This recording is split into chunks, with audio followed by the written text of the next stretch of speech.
Hazel speaking the whole time. Sounds wonderful. Alright, it's gonna be a little while. The time actually starts after the first load screen.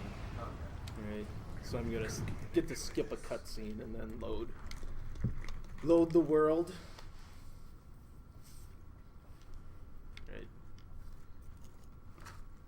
And time. Alright, so Baldur's Gate Dark Alliance 2.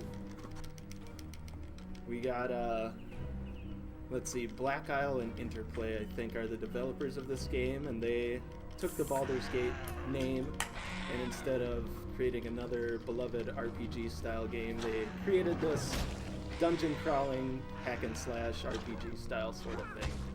And it kind of angered fans of the original Baldur's Gate series, but they created a good game, and then this is the sequel to it. Right now, I'm using one of the unlockable characters, and he's exceedingly overpowered to start the game. Later in the game, it balances out pretty well, because I'm not going to be leveling very much. In these first couple areas, you see me jumping all over the place. Jumping actually makes you move about 1.5 times faster than you would regular walking. And all these enemies are only worth 1 or 2 experience, so they are not worth killing right now. In the next couple missions, I'm going to be killing every enemy, and then I'm going to be getting a spell, well, sort of a spell, but a feat called Sprint, that's going to help me move through the entire game a lot quicker. And then basically it's just me running past enemies, getting to the boss fights as quick as I can, and then hoping they don't kill me. There's like 4 or 5 pretty dicey bosses later in the game that definitely have that ability. So yeah, we just ignore all these wolves and all these goblins that are trying to shoot arrows at me. And keep on going. So the plot of this game, in the original Baldur's Gate,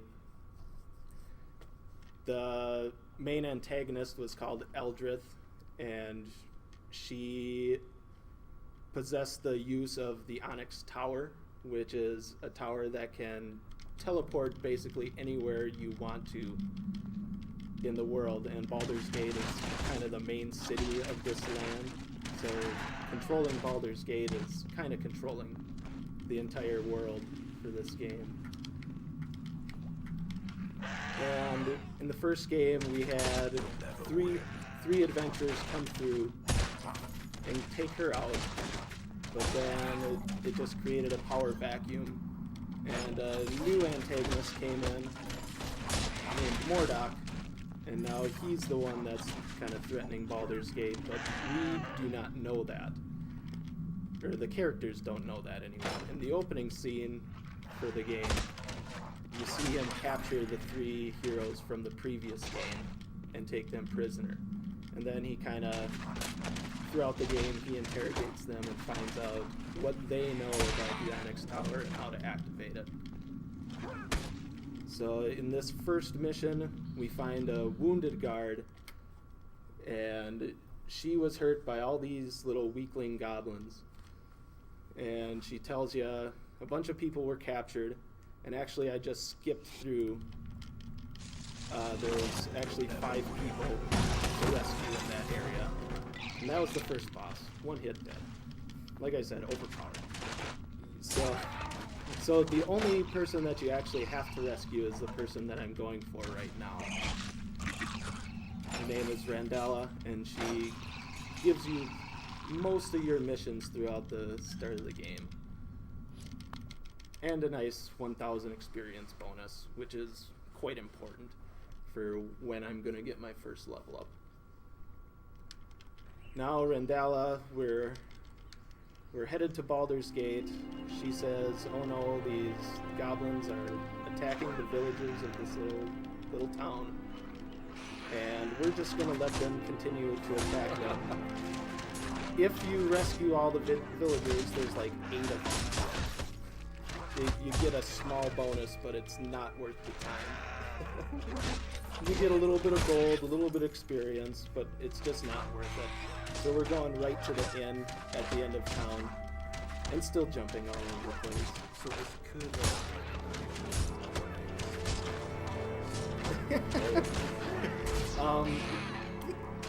Well, for GDQ, my incentive that I submitted was to, at the end of the game, well, towards the end of the game, like 10 minutes left in the game, you have the option to rescue the 3 heroes from the previous game. So, but that takes an additional like 5 minutes.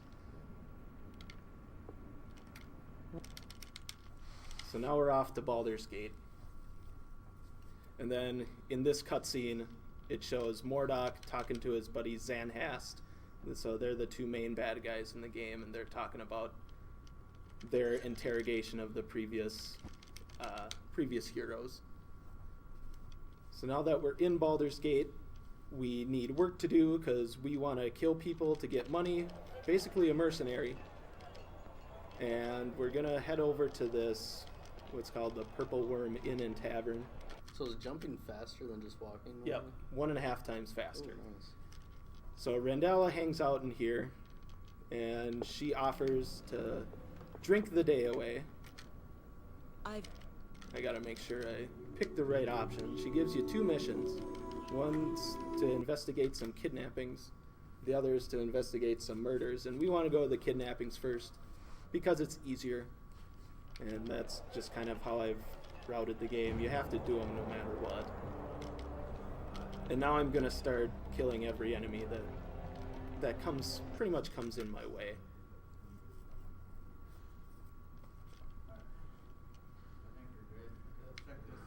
So the people that we're going after now are called, let's see, I gotta remember, they're called the Hands of Glory. They're kind of like Baldur's Gate's organized crime ring. They're mafia. And yes, I'm gonna be killing dogs. Oh my dog. Wilsey. So again, overpowered, just kind of slicing through these guys. The 2 unlockable characters.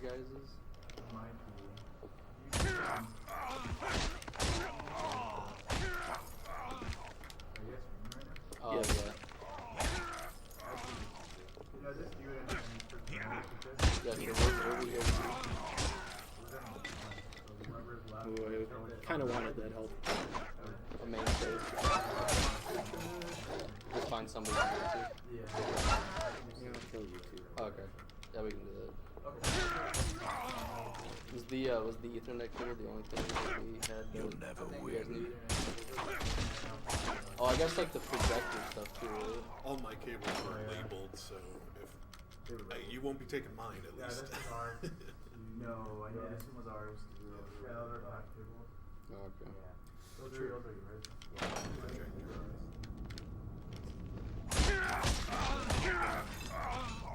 Search protector's ours. Oh,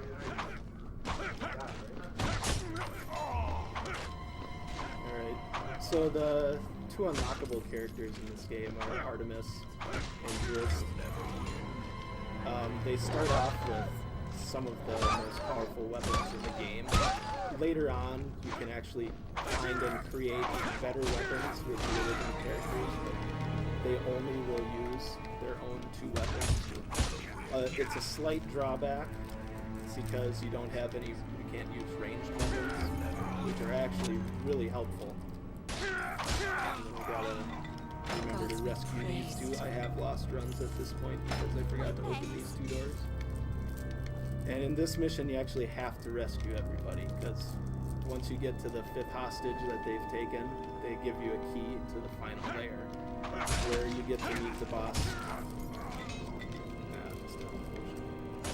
You get to meet the boss. His name is Argesh, and he ties into the next mission. Ooh, good. So that's a recall potion that allows me to teleport back to Baldur's Gate, like right in front of where the Purple Worm Inn is. I actually need 7 of those throughout the run.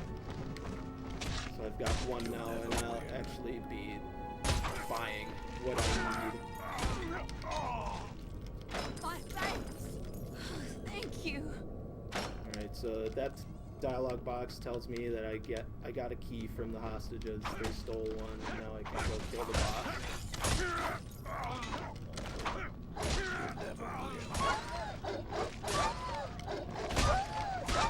And all these health potions are actually fairly important to get enough. There's, I think about 4 missions down the line. The health is actually a pretty critical situation. Just because you're running past so many enemies that actually do quite a bit of damage.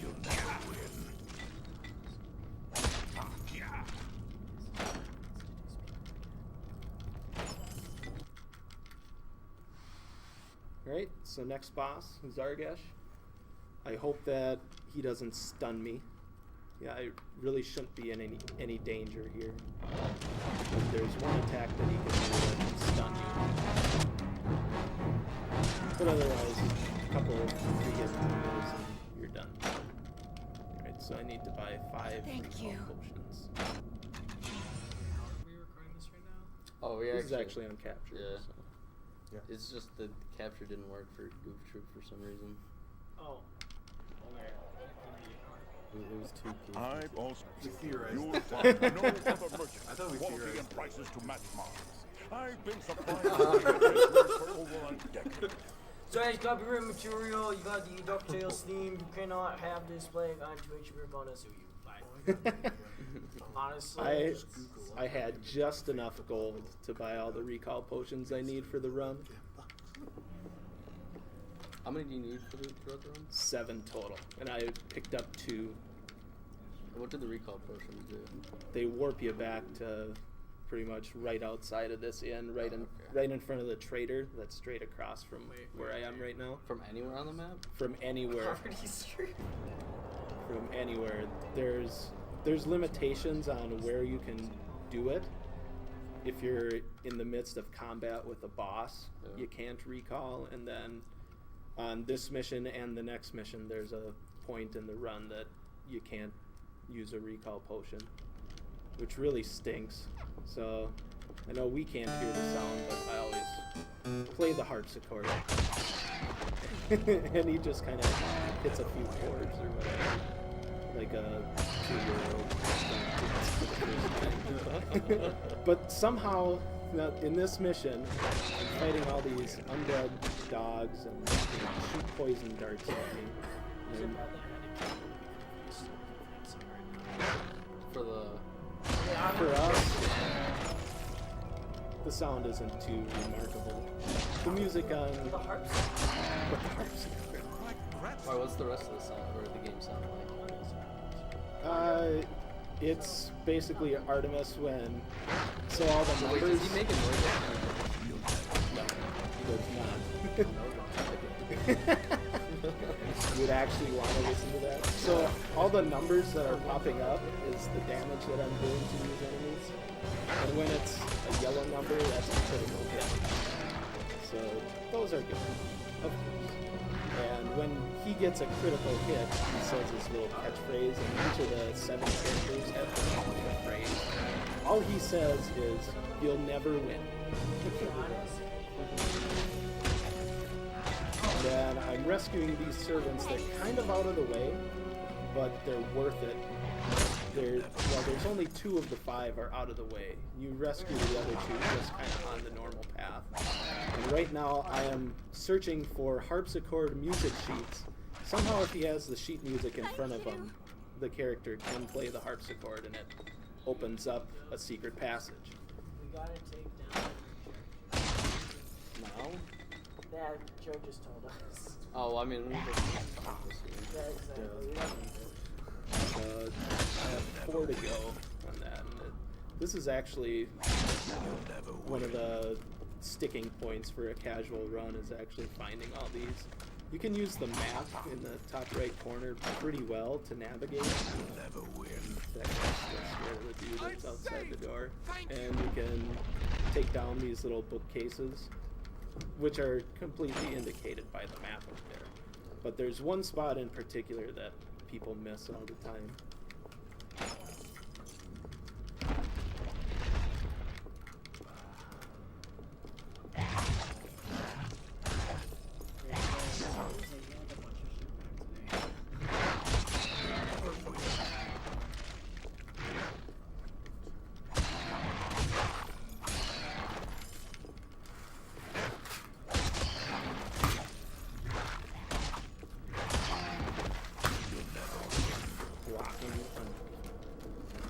So this little nook right here is the most easily missed harpsichord piece in this little chest.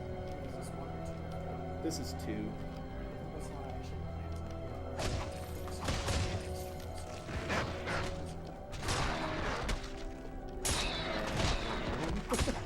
Probably the first one.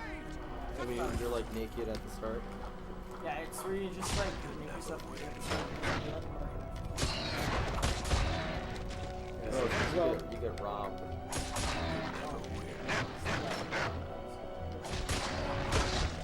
Yep. Armor is completely useless. The enemies will hit at about well, on the hardest mode of the game, extreme mode, they'll hit at a 95% rate if you have maximum armor class. So it's There's no point to getting armor. it's useless. The only point would be if you use the weapon and item upgrade workshop at the trader. Then you can put certain gems in each piece of armor, and then you get status upgrades. Like one gem you can put in to make sure that you never get slowed down or stunned. Another gem actually reflects damage, and another one just reduces damage. So finding the right combo is actually pretty fun. But in this game, or in the speed run, you don't even deal with it.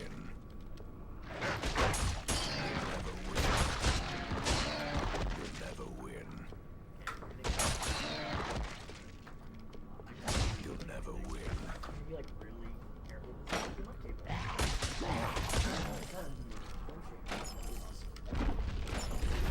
Trying to take the HDMI cable.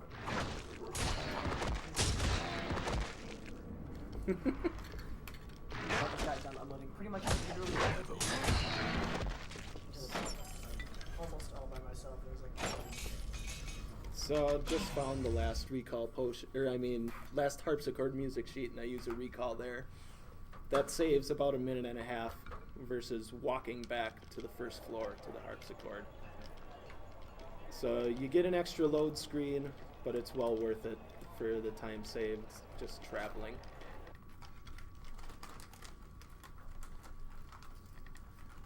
we should like be the first marathon in the future to keep track of splits. Like I'm not even kidding. I was debating that for like the stream and stuff, and kind of like unprepared we were. I was thinking, hey, if we did splits, that would actually be kind of cool. 'Cause I mean, when most people are streaming, right? They like most people like put their splits up for people to see. So it's like, I don't know. Okay. Ooh, and we could do a co-op 602 run. You'll never win.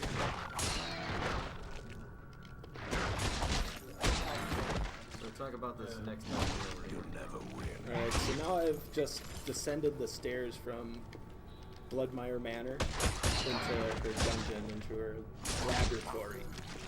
The person that owns this mansion is like capturing monsters and people and stuff, and she's basically Frankenstein. She's taking parts of one monster, putting it together with another one, and then creating all these like undead things. And turns out she was actually hired to create Argash, the last boss that I defeated. So he was just a conglomeration of pieces of other creatures. And so since people have been getting murdered throughout the city, and I'm supposed to be investigating it, I came up here and now I'm finding all these undead creatures all throughout her house. Yes, the door just opened and said straight up. You'll never win. You'll never win. I'm gonna ignore those two guys. Alright, so now I get to fight a dog and a bunch of his undead dog buddies. Try to spit poison at me. Overpowered. Artemis overpowered. It's using the original characters. It's actually quite a challenge Franker's going body through for this the chat. this game.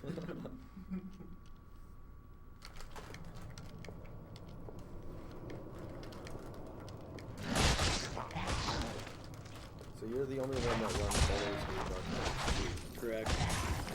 What about Darklands 1? I have only seen. I've never seen it on Twitch.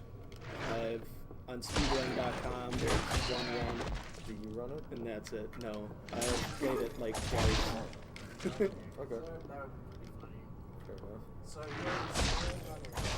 Yeah, there's been interest on the forum on that site, but no one's actually submitted a run to me. Which is a shame, because it's pretty fun. I always wanted to play Baldur's Gate, because like the first time I got to, another guy used to check the controller and never really played it. So go on. Yep, you can play co-op. People play it.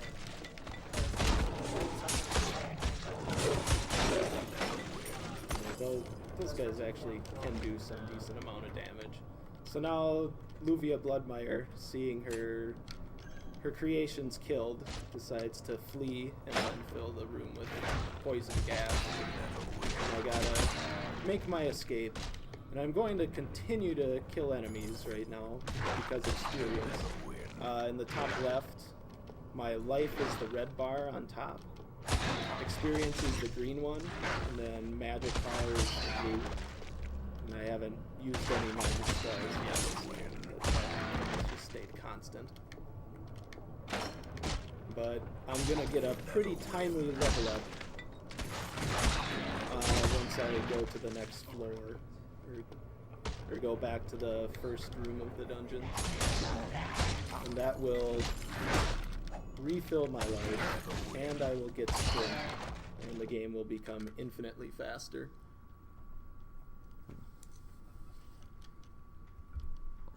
Picture.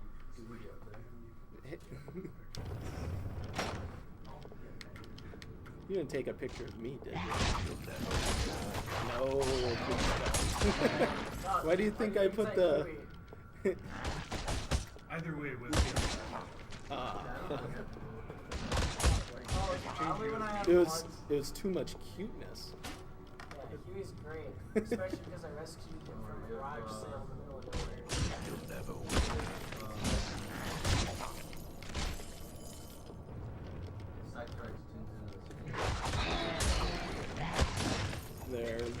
There's my level up. So now I take one Iron Will, and that increases my willpower regeneration rate.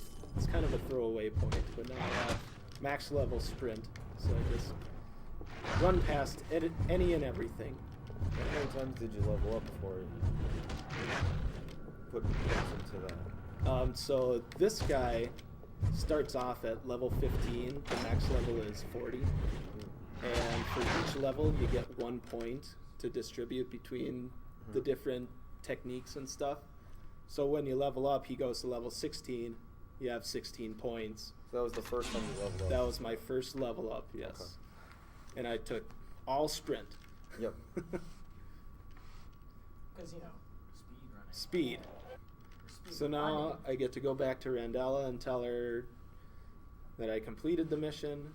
She gives me money and experience, and then tells me to go talk to the captain of the city guard Speak. that wants me to go after the goblins that I faced in the very first couple screens.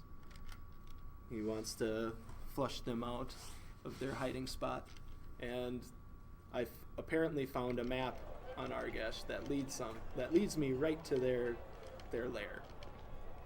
So I'm gonna go talk to this dude and go on my next mission.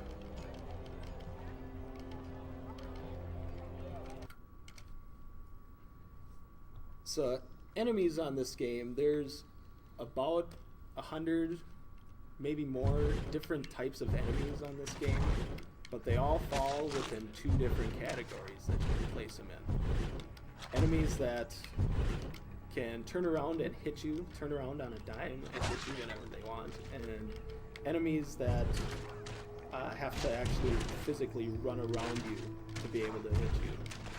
So certain ones like these mounted goblin guys on these wolves, they actually have to turn around to get in position to hit you. other ones that'll be coming up later, if you're hitting them in the back, they can just turn around instantly and deal you damage. So they all fall into that category, and there's a couple of other ways to deal with them, deal with the two categories. So most of the time, with the enemies that can turn around instantly, you're gonna block their hit and then counterattack with a 2-hit combo or something like that. The other enemies, you can just run around and hit them once or twice, and then continue to run around and always be hitting them in the back, and they'll never actually attack. Unfortunately, that is the style of the final boss, and the fight against him is probably the most anticlimactic thing in a video game. Because it's just way too easy. Even with the original characters, by the time you get to him, you're powered up enough that it's a joke getting to the end boss.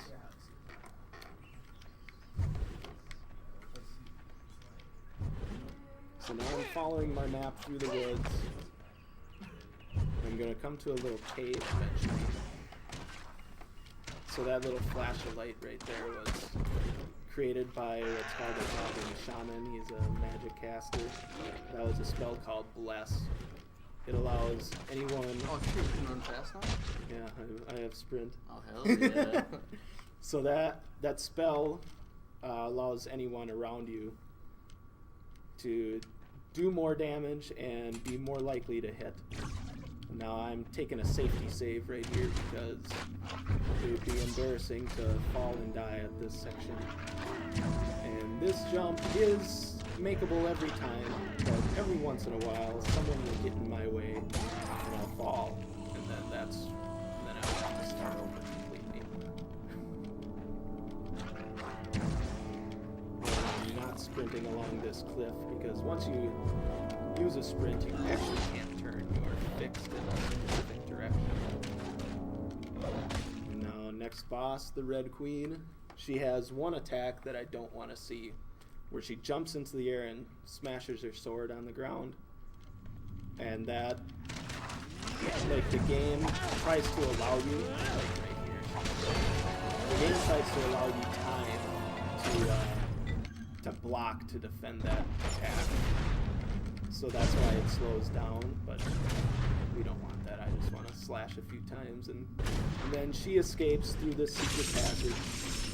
One of the nice things about Artemis is you can disarm traps, so even though it looked like I was just fucking through buzzsaws, I was actually disarming them, and technically since they're disarmed, they don't do damage.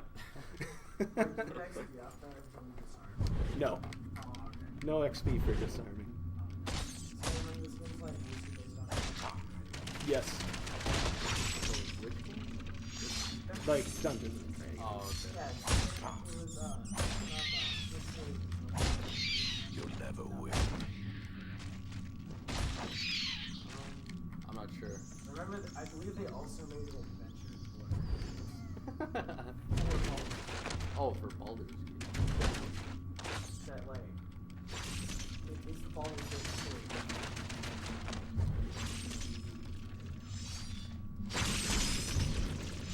2. I know I've seen random books in like Barnes and Noble that mention Artemis.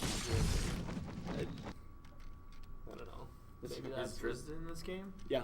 He's That's one cool. of the unlockable characters. There's He's one also unlockable in the first game, and you can Which one is Drizzt, the guy, the drow, yeah, that has the ice swords. Yes. So yeah, in the cutscene I skipped, you see the Red Queen talking to her master, Lady Arrow Isagora. No, Isagora is her dragon form. Lady Aragazia. And Aragazia is mad that she allowed someone to get into the base, so she picks her up and throws her down, and that kills her. All my sword slashes didn't kill her, but picking her up and choke slamming, you know, Kane or Undertaker style.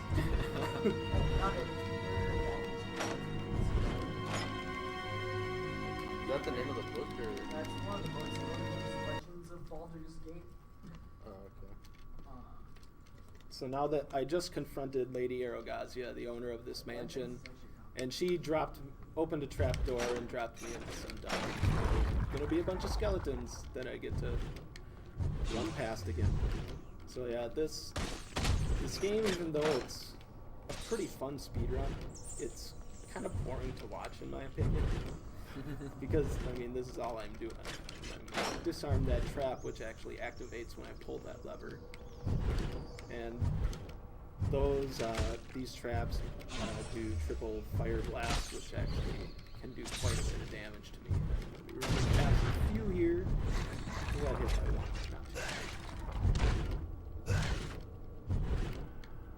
And actually, those traps all deactivate when I pull that lever.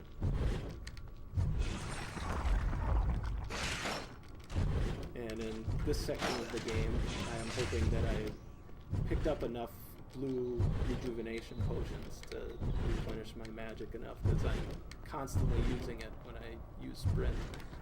Sprint costs like 5 magic every time you use it, something like that. I'm not exactly sure how much magic this character starts out with. Yeah, that's definitely. I think we are actually almost out of drinks. We have so many chips. Like, we still have the full bag of Cool Ranch. Another full bag of spicy nacho. Oh, nice. Break it out. I'll eat Cool Ranch. Doritos? Something would actually Hell yeah, Doritos. Well, yeah, no, we had to hide them during the conference. We were like, I know I'm going to be able to I would take anything other than Cool Ranch. We have Cool Ranch, we got Purple Bag, we got Spicy Nacho, we got Caramel. I think there's another Spicy Nacho. Oh yeah. Wanted That old Cool chair Ranch with over here. Spicy sweet chili. Sure, why not? Let's open it right next to the mic. Yeah. Open it as slow as you can. I did take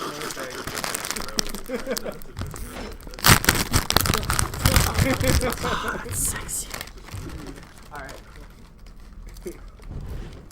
Alright, so here I get to see one of the first bad guys that you glimpse. His name is Karn. He runs the network called the Zentarum, and they're kind of going to be a thorn in my side throughout the next 4 missions. Yes, Karn. K-H-A-R-N-E. I don't know. He's a human in this game. Karn the Betrayer. So,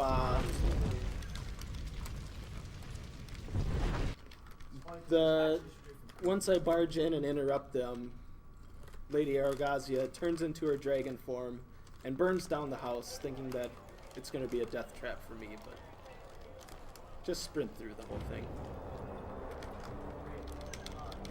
Take a photo of whatever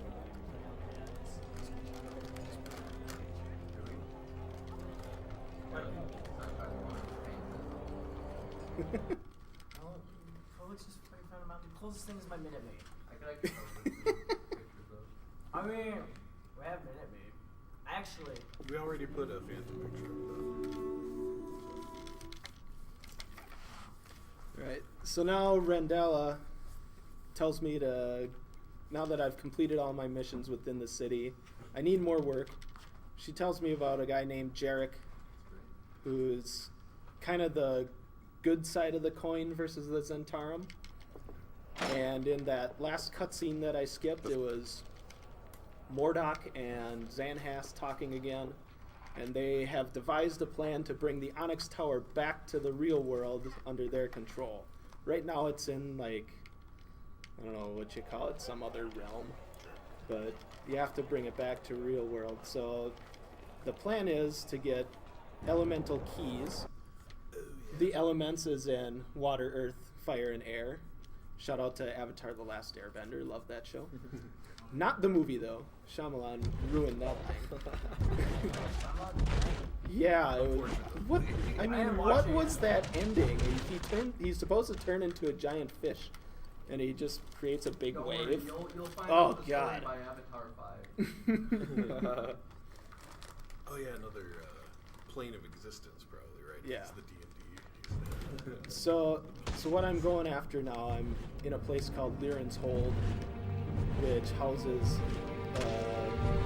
like some sort of gem called the Orb of Thunder, and that's going to activate the air foundation. And yes, I am getting attacked by tables and chairs. And then all these other soldiers in here, these are undead soldiers. And honestly, this is one of the tougher missions. This is exactly why I'm hoping that I got enough healing potions, because these chairs, and later you'll see books and logs and stuff floating through the air attacking me. They deal out quite a bit of damage. And then Lyran himself, once we find him, he also doles out a pretty fair amount of damage, and you can't kill him. So in the house, if you're walking through the mansion casually for the first time, you might find a few doors that you can't open. And so instead you get to explore more of the mansion on the second floor. And I'm running straight over traps again, opening hidden doors. Yes, disarming them too.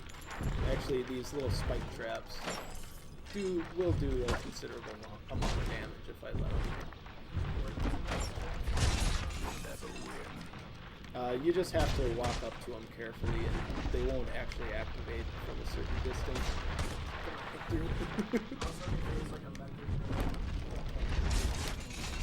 And I actually do want to kill a few of these guys because they give a pretty good amount of experience. So, walking through the entire place, I have found this bundle of scrolls right there on that table, and they tell me where Lyran's body is laid. Actually, it's not his body anymore. He's been cremated, and he's like in a bunch of urns. And now he'll chase me around, not on this floor for some reason. I don't know why he doesn't chase me around on his main floor. But on the second floor and then in the basement, he will start chasing me around.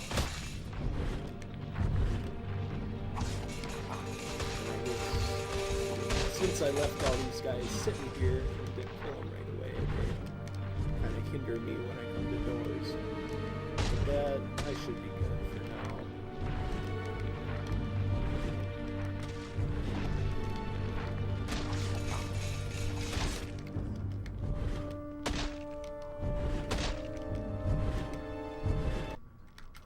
Alright, so now I'm going down to his basement, and he's going to chase me around for a while. Again, I can't kill him, and he's actually quite annoying because you run past him and he just respawns right in front of you. And he'll stop you from sprinting every once in a while, and then if he actually hits you like that, he'll knock you back, and you won't be able to move for a second. And you also can't block any of his attacks more than you. And now, running through the gauntlet of floating books and logs and stuff is probably one of the bigger drains on health potions throughout the run. See, when I try to jump past him and he hits me, all those before you.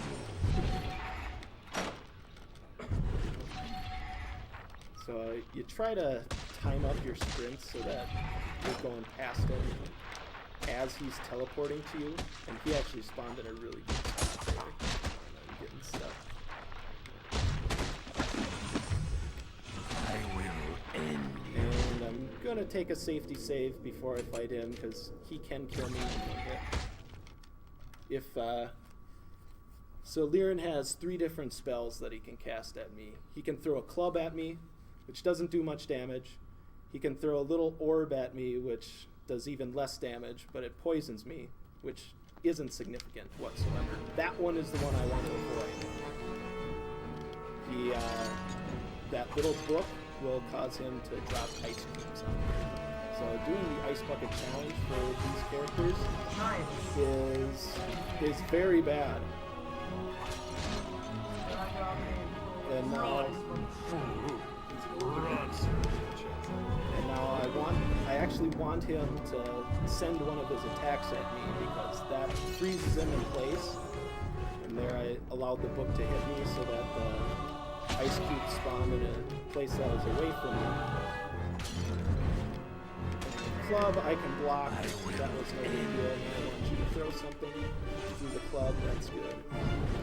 And the whole thing is just finding these urns that contain his body. And then in the last one, you find all sorts of them, and this one contains his hand every single time. And now that I've found his hand, I can use that and its magic ability to unlock his observatory, which is where the Orb of Thunder is. What else is this? Oh, yeah, yours now. Huh? It's yours now. Oh, okay. So now after I grab the Orb of Thunder, I am introduced for the first time to the Zentarum. Yep, exactly. And the only guy I have to kill here is this lizard man, Slavus. Piece of cake. And that's one of those spots that you actually can't use a recall potion from. So I'm forced to watch that loading screen and go down to here and then recall.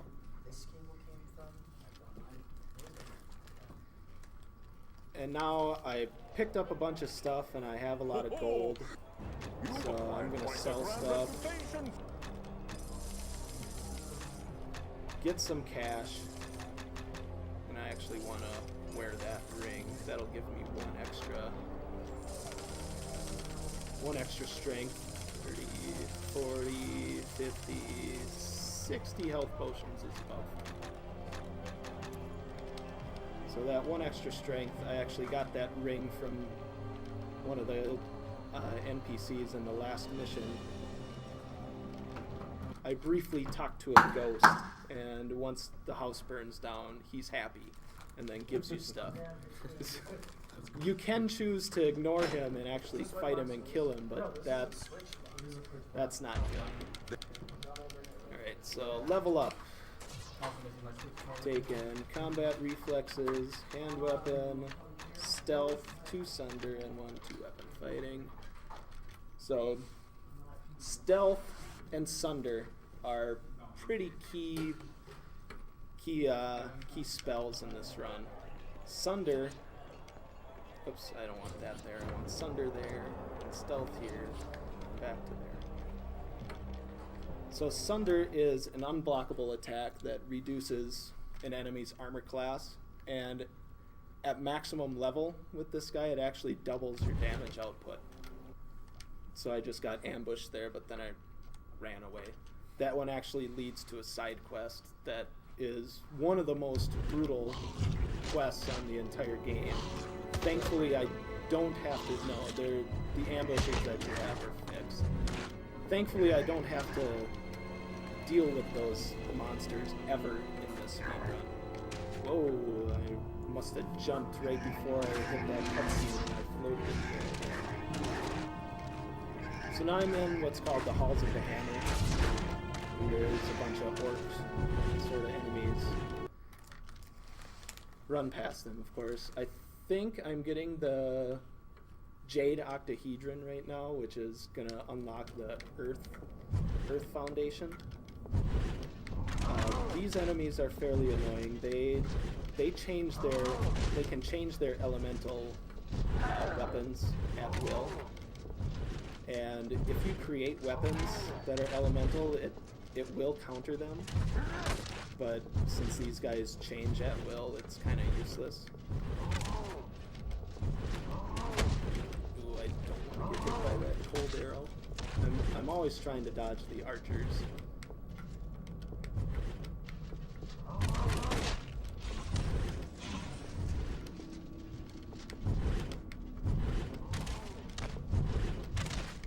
Now I'm coming to the end of this and safety save. I'm gonna pretty much safety save before every boss battle, because from here on out they they do some pretty significant damage. So I'm going to be fighting a Chimera right now. I cast Stealth, now I'm invisible to him, and I'm going to sneak up behind him and use Sunder and hit him with a 3-hit combo. And hopefully he doesn't fly for too long because I can't get him while he's up there. So I'll take him down. And 3 is the worst enemy.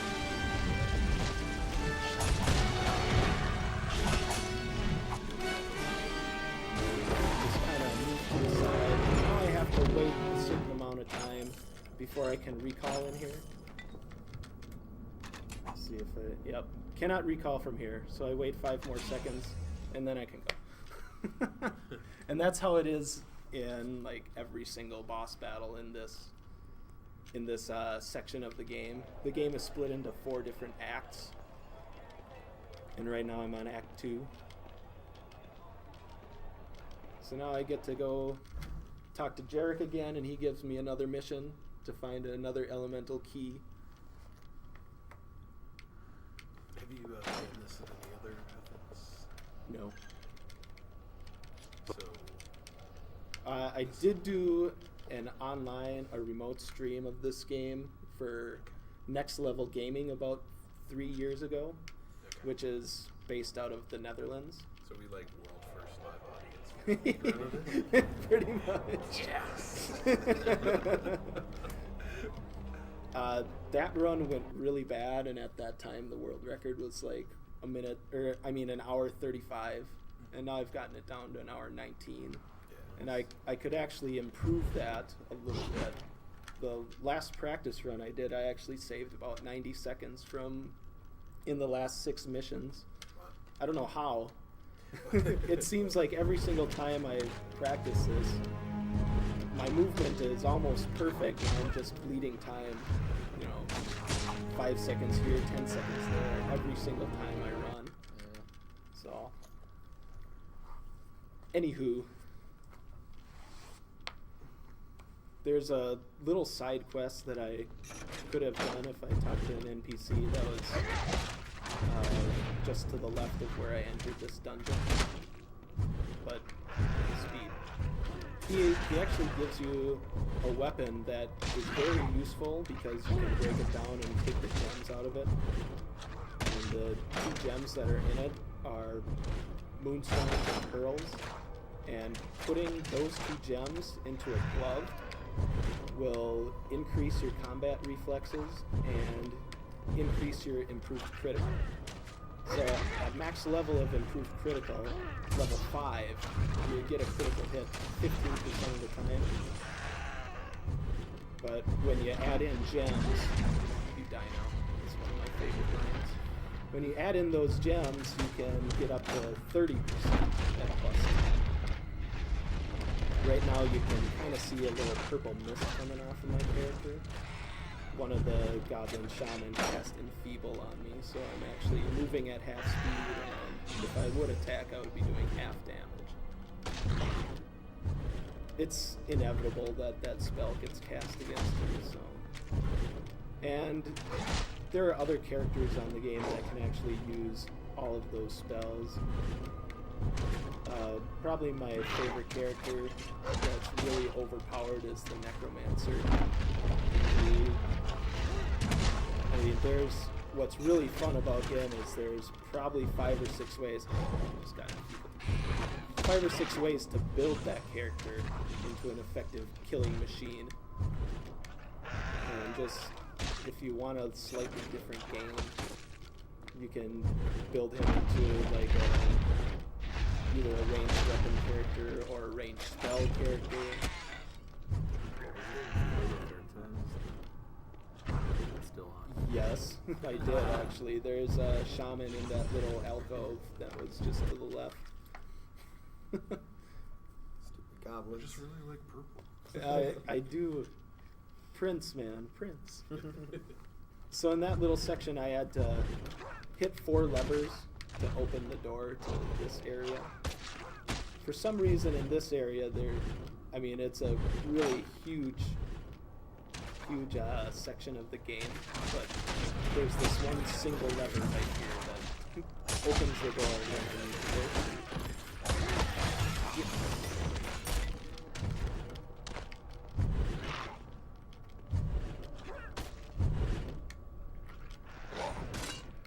Yes, I just did block fire there. I don't know how that works. Each enemy has a different, like when they actually hit you, has a different point in their attack animation. And the big guys that were running around, they actually hit you on their backswing for some reason. So figuring out when to block certain enemies and when to actually counterattack is a pretty significant part of learning this game. Maybe not learning the speed run as much, but learning the game.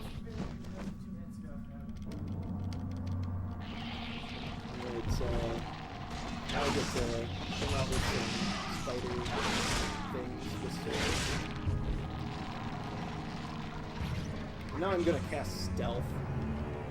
This casting stealth right here actually saves about 40 seconds because these things, these pillars, are one of the most annoying enemies on the game.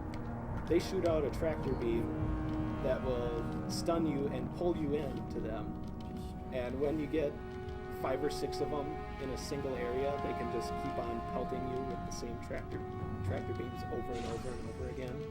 And it just kills your time.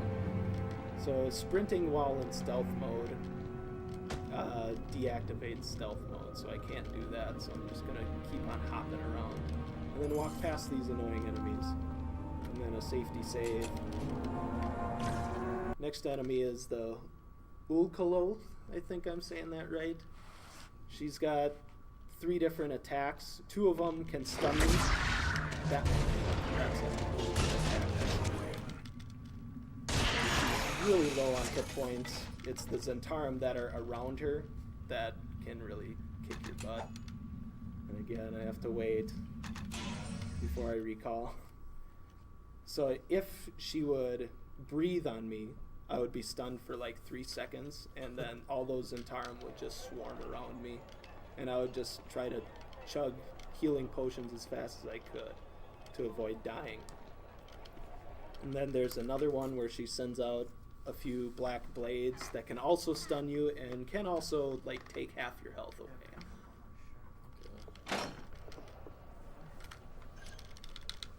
So that boss, even though it doesn't look too dangerous, actually can be quite dangerous.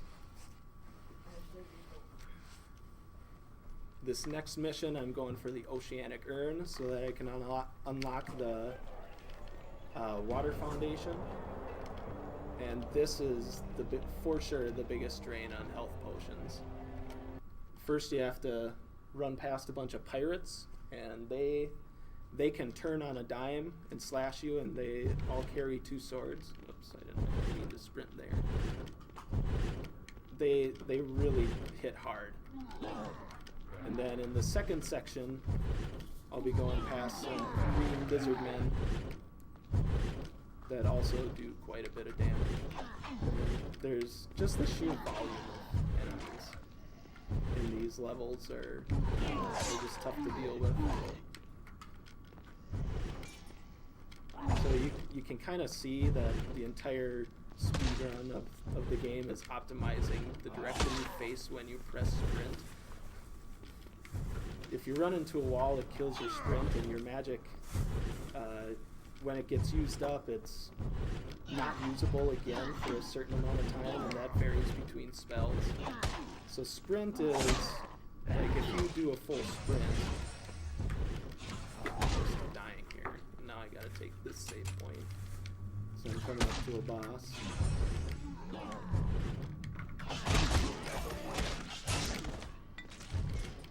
I actually want to stealth now. And then hope that all his little minions, I'm going to go after this big guy right here.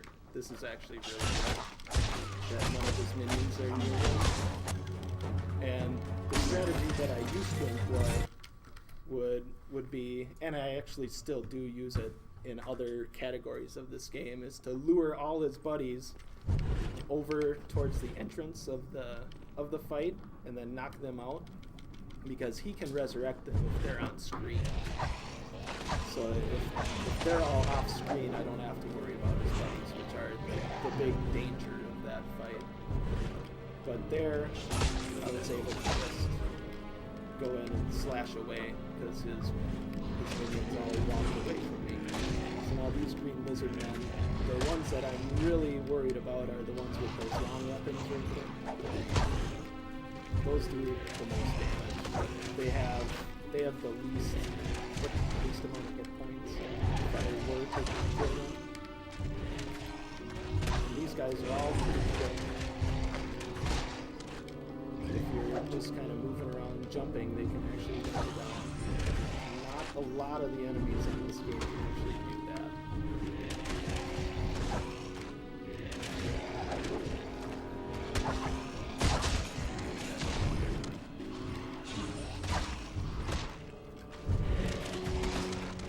Alright. Now I gotta get through another little corridor of that.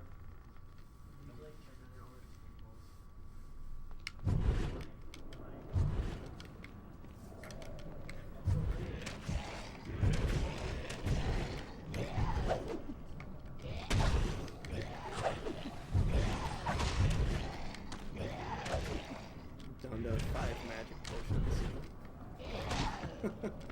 That shouldn't be too big of a deal in X3 and 4. In 4 a little bit, but I should be getting some potions off the bosses. We'll see. That's all getting good drops at the start of the game. Oops. This boss shouldn't be too much trouble. I didn't safety save beforehand. I get a level up. Let's see if I remember this. Oops, I actually did that wrong. Whatever. So I just need to remember to take three levels of Sunder the next time I level up. So now I've got the Oceanic Urn, and then I recalled, but somehow it gets stolen by someone in my group that actually went to the shores of that area in my little boat. I don't know how he steals it when I recall and teleport, but it happens. So now I gotta go track him down.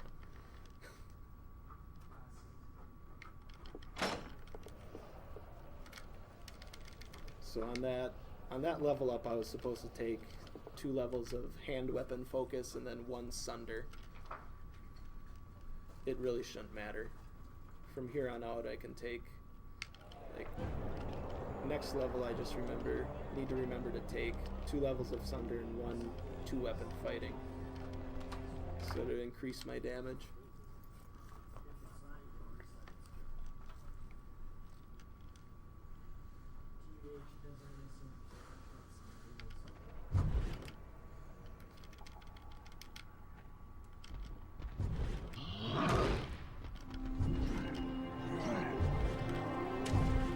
Giants throwing rocks at me. That's not good.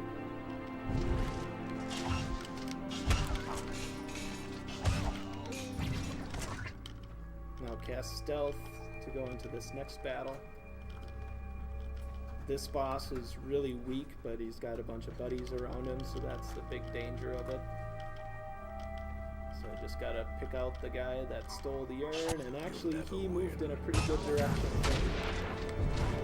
Now this entire time they see me will start casting their spells, but I'm out of there. And we're moving on to Act 3. 4 of them. So right now I'm probably about an hour in. 15 minutes. Yeah, Acts 3 and 4 take about 20 minutes.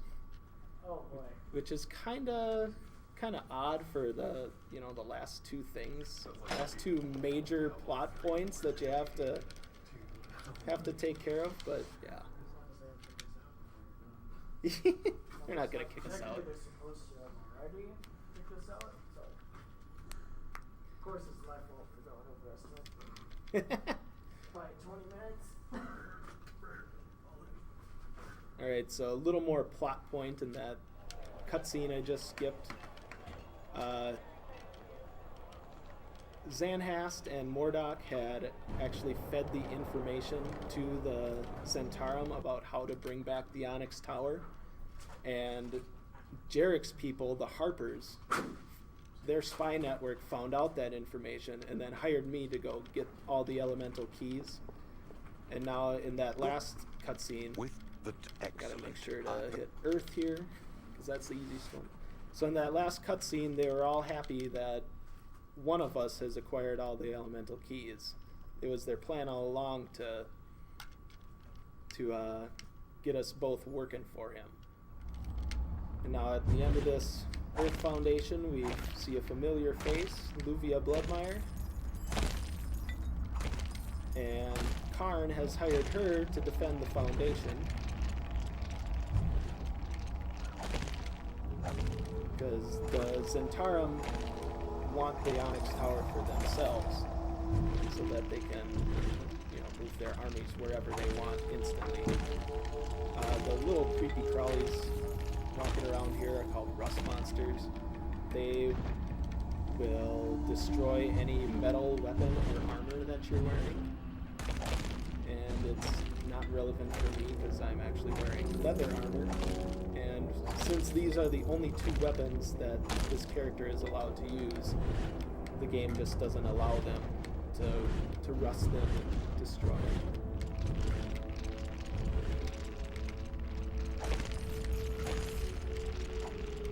In this act, squeeze by you. All the levels are pretty big mazes. Especially the Fire Foundation. I still get lost in that area. I've probably played this game about 150, 200 times. Not just speedrunning, but casually as well. So safety save right there, because this boss is actually pretty easy, but I'm going to go for a glitch that almost soft-locked the game one of the times that I've executed it. The first time I ever did this glitch, so I'm gonna try to bait her over here next to the wall. I'm gonna take her down. Now she's gonna transform. I'm gonna try to get her to clip. There we go. I got her to clip into the wall, and now I can activate the Earth Foundation because she died once she clipped into the wall. Just zero HP, just like that. That's actually the third time I've ever pulled off that glitch. Wow. Yeah, that was awesome. One other time that I attempted that, she clipped into the wall but didn't die. And then I kind of stood around for 2 minutes wondering what was going on, and then I tried to walk out back into the Earth Foundation, but you actually can't do that. The soft lock. So, but then she wound up appearing out that little corridor, so she just warped to a different spot on the map that I couldn't get to. So this is the Air Foundation. Certain death if I fall. There's actually wind that can push me around that's complete RNG. And these electric balls right here do a decent amount of draining of your life. And then tornadoes can throw rocks at you, which will knock you back and potentially knock you off the edge. But I went into stealth mode because I'm not going to be sprinting in this area anyway. I'm just going to jump through it because I need full control of my guy. If I tried to sprint, I would just go right off the edge. I did take one safety save, and I'm going to take the last save point as well before the boss. And then I'm just going to continue to use my potions so that I can stay in stealth mode the whole time.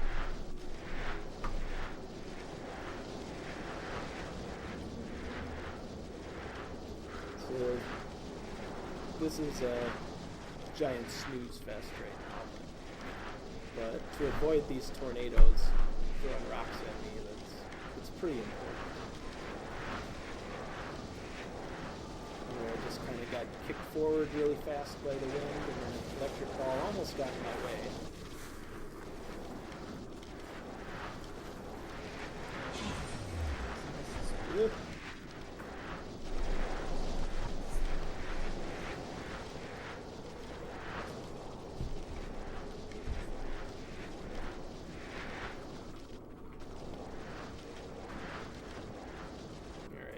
So this is the last save point before the boss.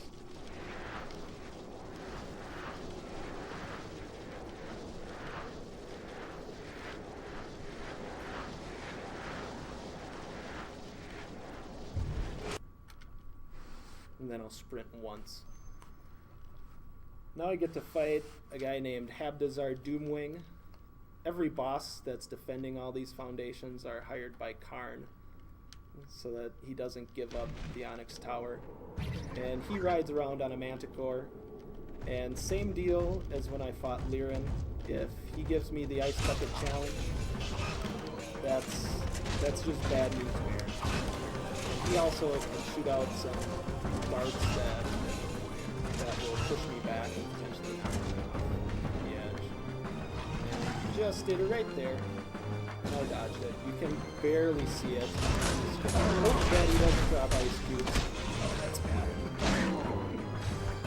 Oh no! Please, drop fireballs at me. And look how slow I am. That's bad.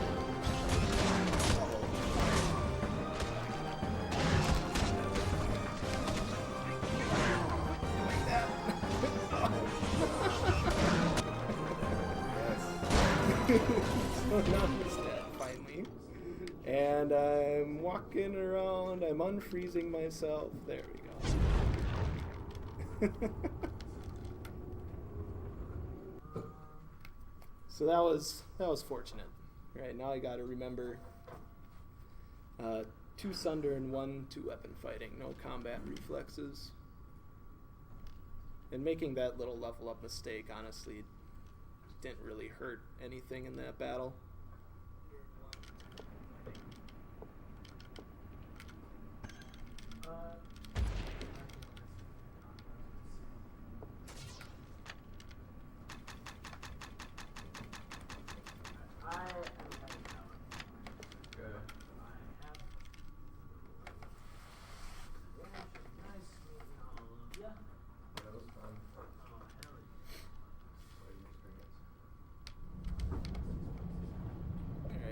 Safety save for sure. This foundation has lava all over the place, and actually walking into the lava isn't supposed to kill you. You're supposed to get a second to jump out of it, and then it's supposed to damage you. But I have had it before where I didn't use that safety save, ran into the lava, and it insta-killed me. And then I would have to go back before the air foundation boss and refight, and it's like a 4.5 minute boss or something like that. Yeah, right.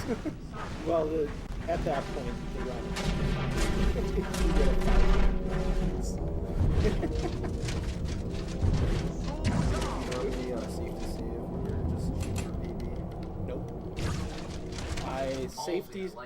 I safety save before the water foundation boss and before the first boss of Act 4. This boss is always a fun battle. I'm gonna stealth initially so that I can walk up to her. This is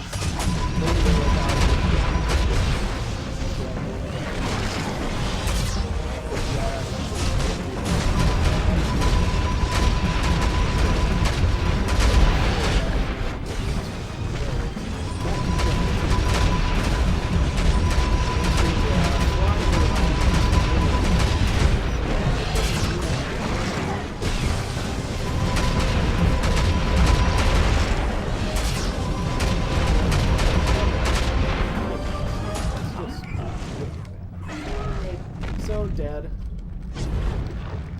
And actually using Drist instead of Artemis is an advantage against her.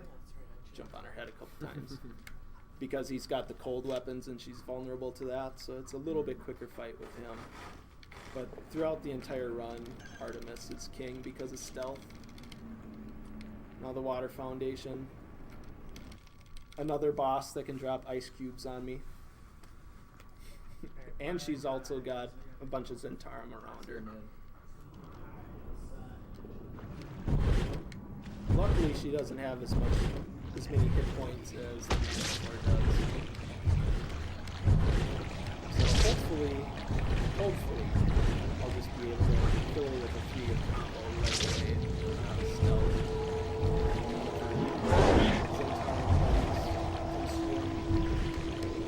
And she's also got a Kraken.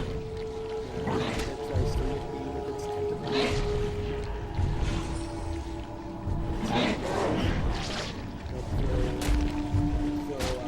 Ice blocks at me. I should be using them to go take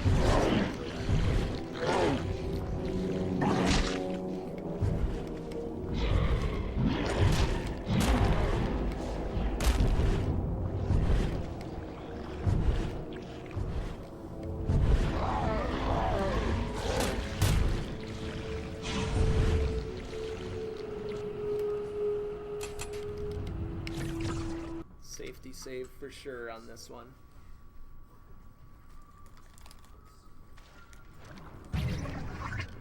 Stealth cast. I can walk past her Kraken.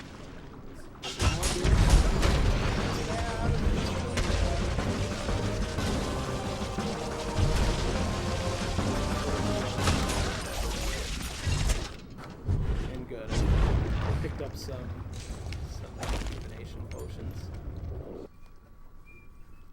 Almost went down. I saw your health bar. Oh yeah.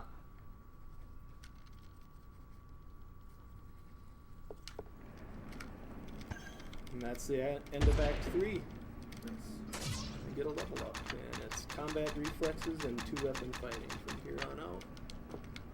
And now Karn comes to us and tells Jarek, "Way to go! You activated the Onyx. You brought back the Onyx Tower, but Mordok is the one that holds the final key. So now you gotta join me and go after him." So now I get to fight with Jarek and Karn, and they are just annoying because they will constantly teleport in front of me when I'm trying to sprint. Eventually they get locked into fighting these enemies, and I can sprint ahead of them, and it's already happened actually. And they'll just be stuck at that certain spot. I get to sprint through a bunch of skeletons that are at the start of this level, the skeletons will allow you actually see skeletons. And that's where they pop up. Later on, there's just bones everywhere. And the skeletons will just pop up wherever they're programmed to. But you can't really tell exactly where they're going to do it.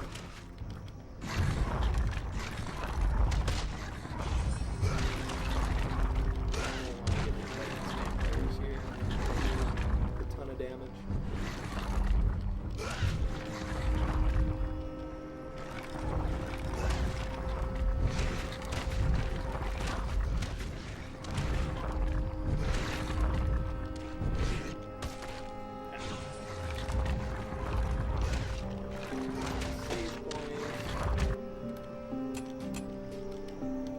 Probably the most dangerous boss on the game. I do have a sort of manipulation to deal with him. But if he screams at me, I am stunned automatically for 3 seconds. And then from a distance, he can cast a little purple mist over me, which will hit me once per second until I die. And it does do significant damage. And really what I wanted to do there was to get these guys fighting these skeletons and then cast stealth so that they don't tail behind me like this. And if they're tailing behind me, then the Nightwalker can see them and scream, and now they're right next to me. There is nothing. So that's why safety saves.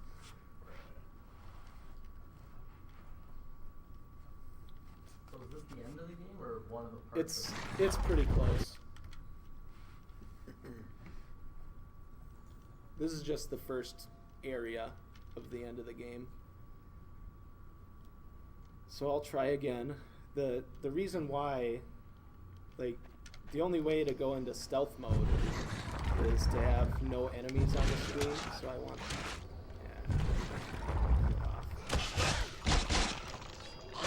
You'll never win.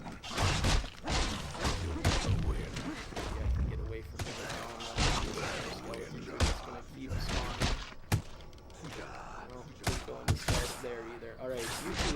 like that. No, couldn't go into stealth there. If I get close enough, he won't scream. He'll just start attacking. I still want to keep my health high. I got another potion to recover, so now I'm moving on. Darn, I didn't go deathless. The rest of the game was honestly pretty trivial. The final 3 bosses are a cakewalk. You just run around behind them and take pot shots, and they can't move enough to get into a position to attack you, so it's a piece of cake from here on out. So the next boss I get to face is Mordok, our prime antagonist. And so that last boss was called the Nightwalker. He has 2 of those in his room with him. But we're going to try to avoid those at all costs, and actually luring Mordok into a spot where the Nightwalkers don't attack you is kind of RNG, and it depends on what he does. So hopefully he just teleports right at me. That would be ideal. If he walks towards me, that would be good too. Yeah, get out of my way. Alright, so yeah, Jarek and Karn are still tailing me. And now Jarek stays behind to continue fighting those shadow creatures. And just Karn comes with me. I gotta jump as the cutscene happened.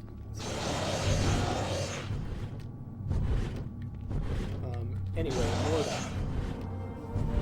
Walking or teleporting towards me, both good. If he turns into bats, that's bad.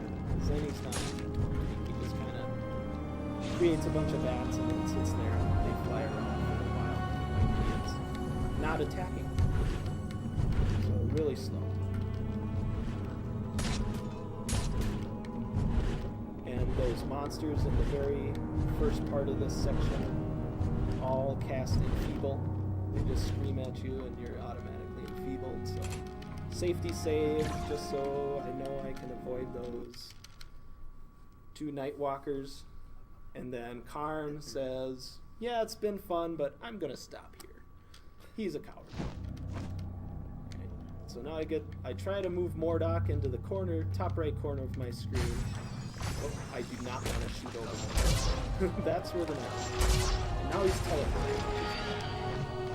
And he turned into bats, which is bad. So, come at me, bro. There we go.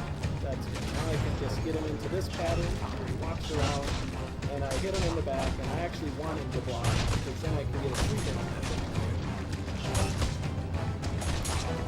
him. And done. No. Not time.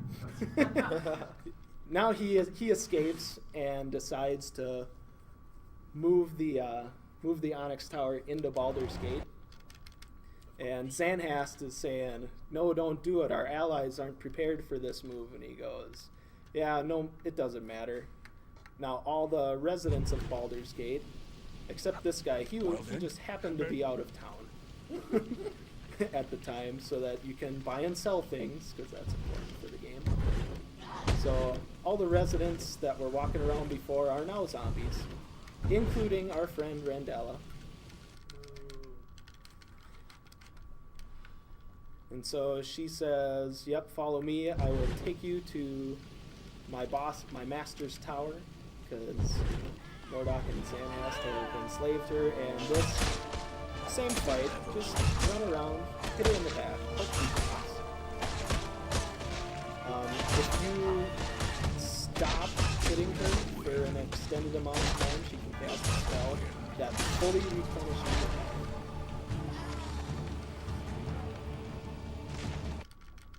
I've had that happen in other categories. It's really annoying. Get her down to like 1/5 of a bar or so. So one more combat reflex, one more 2-weapon fighting, and then I'm done leveling for the game. Now I'm in the Onyx Tower. There are these big, like, metal statue sort of things that slowly, very slowly walk at you. I mean, if you sprint past them, they won't even start to move. And then they got little birds or bats or whatever that shoot fire at you. See, it's like an Armor Smite on Zelda. They have to activate it. So you can actually run up to them and hit them a couple times and kill them before they activate. Now this one is a little bit different. There's a statue that's already activated, and if he pitchforks me, I die. It's like 90% guaranteed that you die if you get forked, but yeah, I avoided them just fine. You can block anyone's attacks pretty much. So now I get to face Zanhast. This fight is which is okay because I can do some pretty significant damage. But now I'm just blocking counter attack. Take my final level and off to the final boss. So time will be in about 40 seconds or so.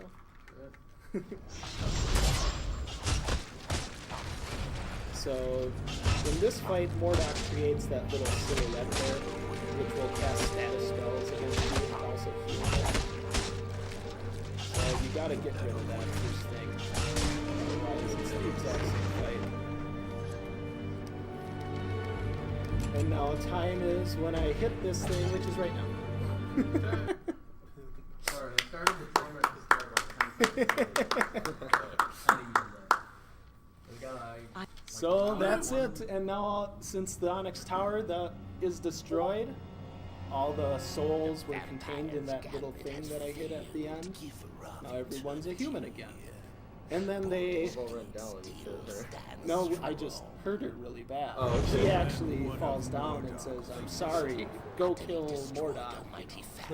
So now they tease us with a sequel of Baldur's Gate Dark Alliance 3. Unfortunately, the two companies that made this game, there was a big legal battle. It's kind of interesting to read on Wikipedia, talking about the Dark Alliance engine. How it might have been stolen from somewhere, or some other game stole it from them, or something like that. But there was a protracted legal battle, and the two companies went under or got bought out, and production of Dark Alliance 3 ceased. So we don't have a true sequel to this. All right. So we got an online run coming up next. Oh, yeah,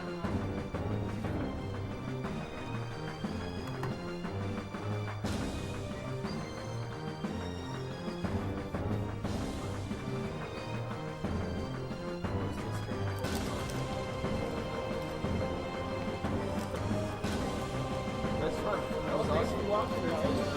What was my time, by the way? With that death in there, I can see that. It would have been about 120 or so without it. Have you heard of Champions Return to Arms? Everyone that watches my stream when I'm doing this is saying Champions of Storm. That's the one that this game That's the one that this game gets compared to. Champions of Nora was like the first